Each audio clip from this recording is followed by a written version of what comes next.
Lawmakers in South Dakota will hear Tuesday from a former state employee at the center of questions over whether Governor Kristi Noem used her influence to aid her daughter's application for a real estate appraiser license.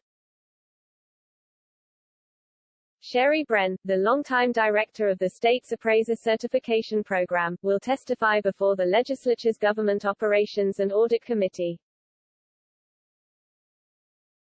It would be the first time that Bren has spoken in depth in public about a meeting in the governor's mansion last year since the Associated Press first reported on it in September.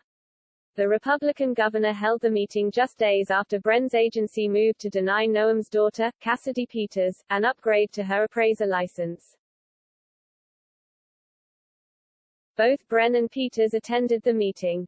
Peters got another opportunity to pursue her license through an agreement signed the week after the meeting. Noem has denied wrongdoing, casting her actions as an effort to cut red tape to address a shortage of appraisers certified by the state.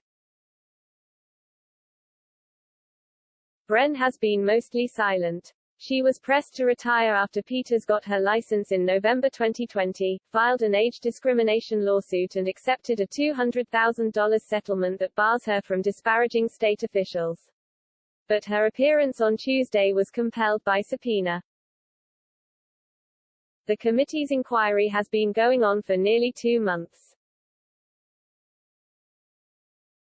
In October testimony, Noem's Secretary of Labor, Marcia Hultman, described the meeting as innocuous, mostly a policy discussion aimed at changes to the application process for appraiser licenses.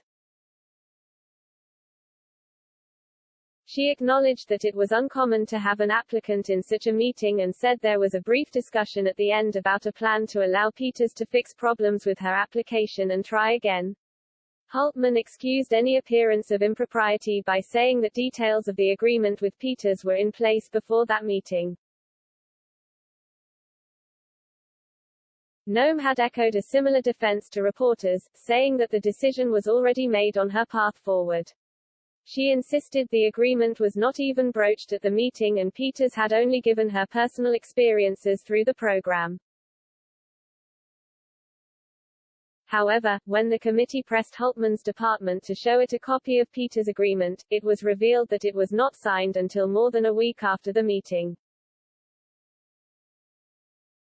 Bren also has said she was presented with a letter at the meeting from Peters' supervisor that slammed the agency's decision to deny the license.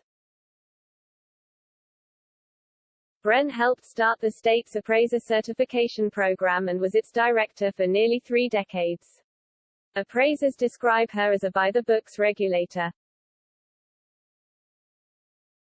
"It doesn't matter who you are, she's the same for everyone," said Amy Frink, the vice president of the Professional Appraiser Association of South Dakota, a group that has been critical of changes to the agency since Bren's departure. But Noem has implied that Bren was getting in the way of changes she wanted to make as the state saw a shortage of appraisers.